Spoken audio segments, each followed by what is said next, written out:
secure, yes, it's important to focus on keeping bombs off the aircraft. But the risk of casualties from knives in the cabin cannot be dismissed as acceptable. We will not allow the TSA to write off flight attendants and passengers as acceptable casualties. We have crew members who have suffered serious injuries from attacks on the plane since 9/11. In one instance, an attacker was rushing the cockpit and yelling that everyone was going to die. Flight attendants fought back to keep the cockpit secure and wrestled the assailant to the ground. Passengers sat frozen and didn't want to leave flight attendants until the very end, and not without commanding calls for help. Would passengers have been more or less likely to help? What about the guy who slapped a baby on a flight a month ago? Let's give that guy a knife. I don't think so. It's simple. Are we more or less secure with knives in the aircraft cabin where there's no escape at thousands of feet in the air? Air marshals, pilots, transportation security officers, members of Congress, and even airline CEOs agree with us. That's a rare consensus in aviation. The people on the front lines of aviation security know that this is a bad idea. It's not only foolish, it's dangerous. And we're calling on the TSA to use common sense and reverse this policy change before it goes into effect on April 25th. Members of Congress, including our good friends Congresswoman Maxine Waters and Congresswoman Janice Hahn, agree with us. On March 21st, 133 members of the United States House of Representatives sent a bipartisan letter to the TSA Administrator John Pistol expressing their concern about the process used to determine this senseless policy change. The Bipartisan No Knives Act of 2013 has been introduced in the House, and bipartisan legislation has also been drafted in the Senate. If it takes an act of Congress to secure our workplace and passengers in our care, then we'll see it done. We are encouraging the public to join flight attendants, air marshals, transportation security officers, and pilots to keep knives off the airplane. In addition to calling their members of Congress, we are asking passengers to sign a petition to the White House. Please go to www.noknives ensure that there are no knives ever again. So I'd like to introducing one of my passengers of United Airlines. His name is James Anderson. He's a frequent flyer, and he's a huge supporter of flight attendants and airline employees. So at this time, I'd like to introduce Jim Anderson. Jim?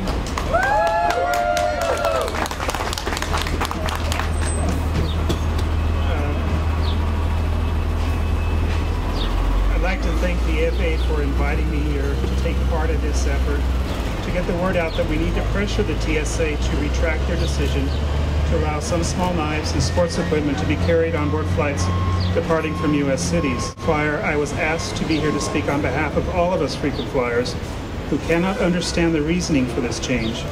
We are all scratching our heads wondering why the TSA has made a decision such as this one at this time. According to the release issued by the TSA, this decision is part of an overall risk-based security approach which allows TSA officers to better focus their efforts on finding higher threat items such as explosives. This decision aligns the TSA more closely with international standards. Now, risk-based security is one of those trendy business terms that by definition means aligning security management efforts with overall risk potential. In simpler terms, this means that the cost of a broader focus on all known threat items is greater than the risk that some of them will be used again in another hijacking. Potential is a fairly subjective term, and as a frequent flyer, I have seen no evidence that the potential for another terrorist event on an airliner has diminished. If you allow more possible threat items to get through, then I only see the risk for another terrorist event as increasing. That risk alone can keep me from getting on a plane unless it was absolute air and frequent flyer. I have to question why there is no singular, across-the-board, equalized effort in place that focuses on all potential threats. If I suspect that this shift is being driven by budgetary pressures, then I implore all frequent flyers to voice your concerns to Congress, Homeland Security, and the senior management of your preferred www.noknivesonplanes.com. You will be directed to a petition that you can sign that tells President Obama that there are many of us out here who adamantly opposed the change. Flight attendants who are employed by the larger U.S. carriers. On September 11, 2001, the first casualties were flight attendants killed by terrorists who had carried small knives on board the planes. Today, flight attendants are being asked to stand as the first line of defense and monitor the behavior of millions of passengers to spot any potential problems. Senior management of these airlines crunched numbers and decided that 3 flight attendants are enough on a plane carrying 180 passengers. That is 60 passengers per flight attendant that have to be monitored on every flight they work. Now the TSA wants to relax the restrictions and once again allow small knives such as those used by the terrorists on 9/11, and at the same time all of us can do is complain about poor airline service. Airline employees are charged with making sure we arrive at our destinations safely, and we need to do better to appreciate that aspect of their job. We need to stand alongside with them and get the word out that the TSA cannot reverse direction and start relaxing some restrictions because they decide that the threat potential that those items will be used again in another hijacking has diminished. Bloated government bureaucracy and out-of-touch airline management seem to focus only on what everything costs. It is time to tell both that you cannot put a number on the lives of thousands of flight attendants and pilots as well as hundreds of millions of passengers. Thank you. Mr. Anderson, what's your occupation, real quick? I'm in commercial real estate. 12 years ago, my friend Mike Horrocks, a friend from the Marine Corps, was murdered. That day is very vivid in my memory, as it is everybody here. That day happened because knives were allowed on airplanes. United pilots are very concerned about the efforts to roll back the safety precautions put in place after the tragedies of 9/11. That's going to affect passengers, it's going to affect pilots, it's going to affect fellow employees, and it's going to put them all at greater risk. The stringent passenger carry-on procedures have worked.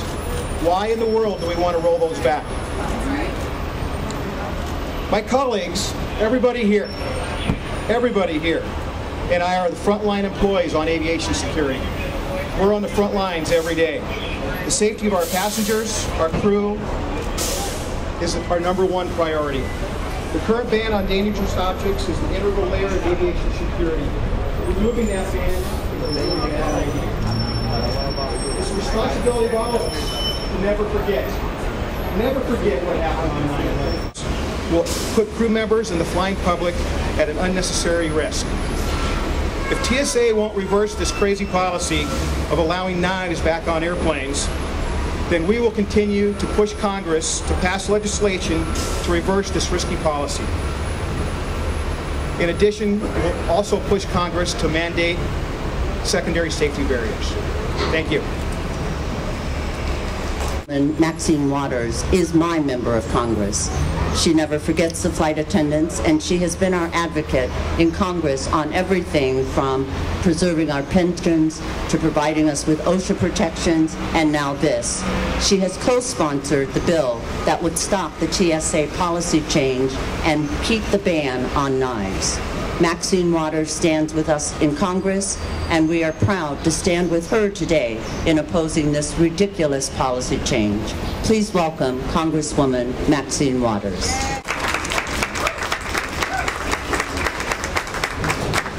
My goodness, thank you so very much. I'd like to thank Dante Harris, President of the Association of Flight Attendants and Local Council 12 for inviting me to join you. On September 11, 2001, our lives were changed forever. We will never forget the horror of that day. We will never forget how a small group of terrorists used knives and box cutters to take over 4 commercial airplanes, attack the passengers and crew, and turn the planes into guided missiles and use them to kill people on the ground. We will never forget the lives that were lost. We will never forget how our whole nation united together in the face of such unimaginable evil. In the aftermath of these deadly attacks, Congress passed the Aviation Transportation Security Act, which established the Transportation Security Administration, or TSA. TSA consists of a trained professional workforce of federal employees who are responsible for screening airline passengers and protecting the security of our nation's commercial airlines. Congress also acted quickly to provide TSA with the authority and resources it needed to ensure the security of the American flying public. TSA's recent decision to change the list of prohibited items to allow passengers to bring knives and sporting equipment aboard airplanes defies logic. It doesn't make good sense. It is absolutely unthinkable that they could come up with this decision. Take a look at our people who are here today, who are on the front line, on these airplanes, every day, risking their lives. And to add to that, another risk that we thought had been eliminated to be brought back so that our airline employees and our pilots and our stewardesses and all of them can again have to be worried about what somebody's got in their luggage, in their pocket, is just not sensible. And so this new policy will not contribute to air travel security or efficiency. Instead, it will cause unnecessary delays at airport security checkpoints while transportation security officers supposedly inspect each individual knife to determine whether it exceeds the maximum size. Doesn't make good sense. It would be far more efficient, and it would make good sense to simply continue the current policy which bars all knives.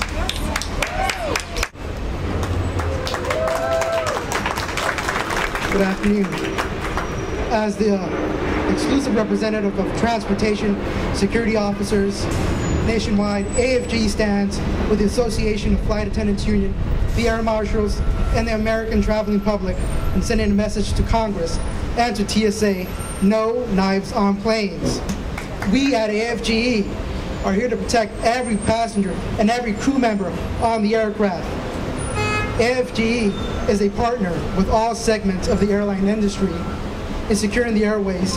AFGE believes that the decision to allow certain items onto an aircraft should include all stakeholders.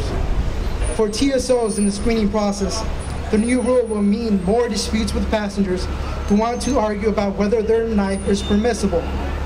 Rather than barring all knives, as has been the case for over 10 years, TSOs will now have to determine which knives are okay, and that will slow down the screening process. And let's be honest, nobody wants that.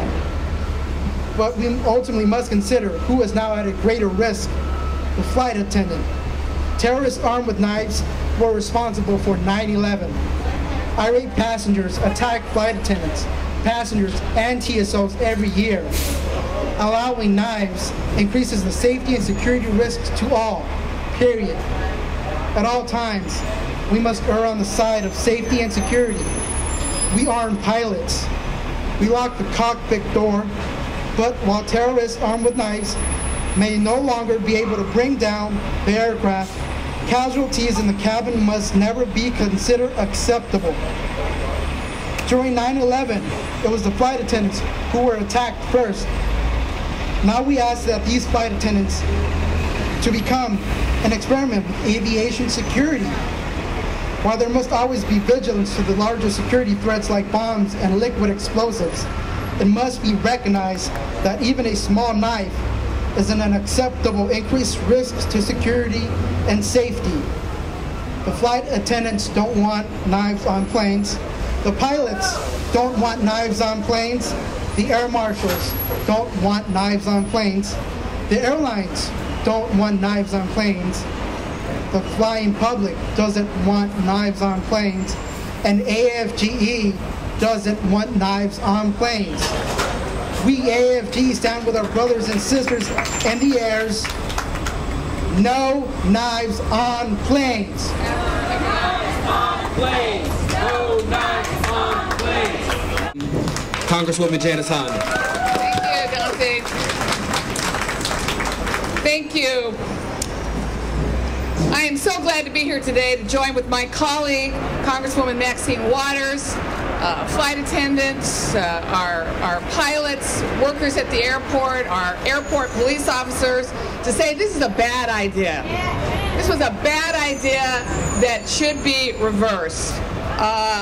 Flight attendants, as we've heard, clearly remember that 11 years ago our nation experienced unimaginable loss caused by the terrorist attacks on September 11th. I noticed some of you were even tearing up now remembering that. And let us not forget that the terrorists overtook planes using simple box cutters, which were allowed on board at the time. TSA's recent decision to now lift the ban on knives on aircrafts is shockingly irresponsible and reckless. Why make this potentially deadly decision when this policy has been keeping our nation safe for years? This is dangerous for not only the passengers, the flight attendants, the pilots, but as we saw too clearly on September 11th, even people on the ground can be impacted by reversing this policy. You know, with all due respect to our pilots and our air marshals, you know, I'm worried about our flight attendants and our passengers.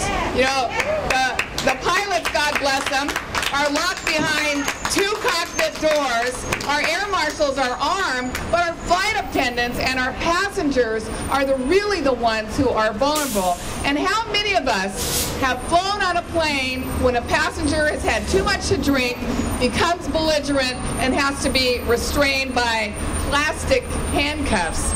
Just think if those passengers had a small knife to be used as a weapon against our flight attendants and the surrounding passengers. This is such a bad idea. You know, Americans can plainly see that it is common sense to keep potential weapons off of our airplanes. Everyone I talk to thinks this is a really bad idea. And I've heard one of the reasons is so we can streamline the security checkpoints. But I think this will slow up our checkpoints because now you have our TSA checkpoint people measuring knives, and now they're all going to have to carry rulers, and that will slow down our lines, in my opinion, a lot more. Not to mention it's just a different it's just a dangerous policy. We know what harm that knives can cause when they're in the wrong hands. Knives took down 4 planes. Knives took down the World Trade Center. And knives struck at the heart of our nation's defense. Knives took thousands of innocent lives. This is a huge step backwards in protecting American security. You know, Snakes on a Plane was just a movie. But Knives on a Plane has real potential for danger in our skies. Thank you. Los Angeles Airport Police Officers Association, Marshall McLean.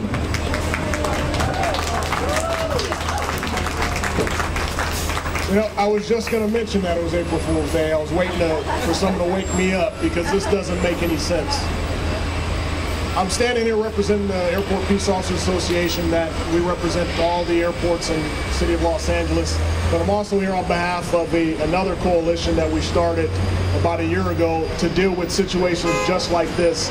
It's the American Alliance of Airport Police Officers, which also includes New York, New Jersey Port Authority Police and Dallas-Fort Worth as the founding members. We went to Administrator Pistol about these types of things and making decisions in a vacuum. Let's just take a second to think about this for a second. A knife is a weapon. A box cutter, by any other name, is still a knife. So we can allow knives on a plane, but a kid coming back from Disneyland can't take a snow globe on a plane. Or when you're thirsty, you're standing in line, you got to take your water bottle and have it taken away from you. So these types of ideas or these types of decisions that are literally being made in a vacuum, we do need to have the stakeholders involved. We do need to have the first line of defense, whether that be airport police, air marshals, flight attendants as well. They got a tough job. Instead of worrying about whether they're going to deal with a drunk passenger trying to cut another drink. So we urge all of you to go online like they said, reach out to your different congressmen or congresswomen, and reach out to them and demand a change, demand action. Thank you for your time. I'm going to make my comments mercifully brief today. Let's not forget that an entire nation was brought to its knees as a result of the actions of a few people who had nothing more than box cutters, small knives, mace, and a desire to do us harm. Have we learned nothing from the mistakes of the past? They caught us when we were sleeping, and we cannot fall asleep again. As they say, those who cannot remember history are doomed or condemned to repeat it. Let's not make the same mistakes again. I urge you to support all of us in our No Knives on Planes effort. Thank you. Thank you so much, Juan. In conclusion, I'd like to thank everyone here today. We really appreciate the support for the safety of airline workers. A special thank you to our pilot friends who refuse to let security stop at the cockpit door, our federal air marshals and TSA officers, and all of our union sisters and brothers at the airport who are standing with us. We thank our passengers who know our fight for safety is also their own. We appreciate the members of the media for covering this critical issue, and the public needs to know what the TSA has in store for us. And we especially thank our dear friends in Congress, Congresswoman Maxine Waters and Congresswoman Janice Hahn, for being here. That's a huge, huge deal for us. You support us on every issue that we bring forward, and we send you to Washington to represent all of our interests here in Los Angeles. Your service to us is invaluable, and we cannot thank you enough. So please, everyone, please give Congresswoman Maxine Waters and Congresswoman Janice Hahn a huge, huge hand. Thank you so much. We're counting on our friends in Congress to encourage their colleagues to keep us safe and secure. And we ask each and every one of you to sign the petition to the White House before this Friday and call 10 of your friends at the same time. NoKnivesOnPlanes.com. And after you've signed the petition, please call your U.S. representative, your congresswoman or congressman, and urge them to support the No Knives Act of 2013.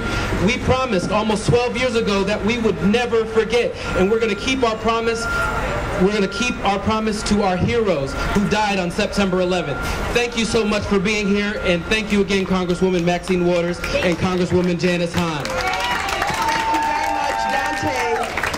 I just want to say that this decision should have already been reversed. They should have done it already.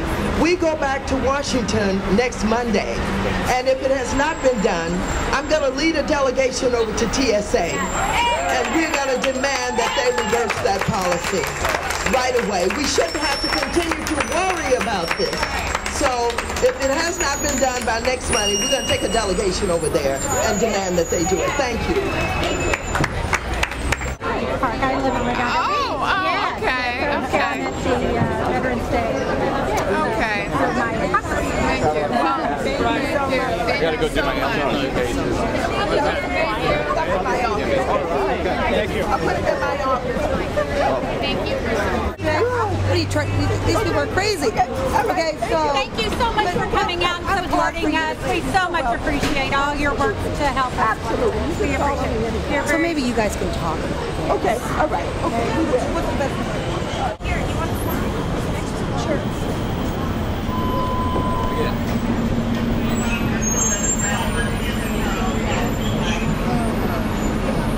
I'm sorry I got it.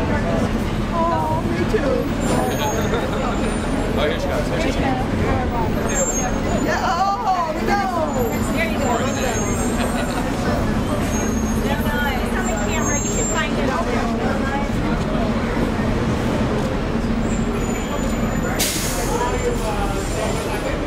Okay, okay.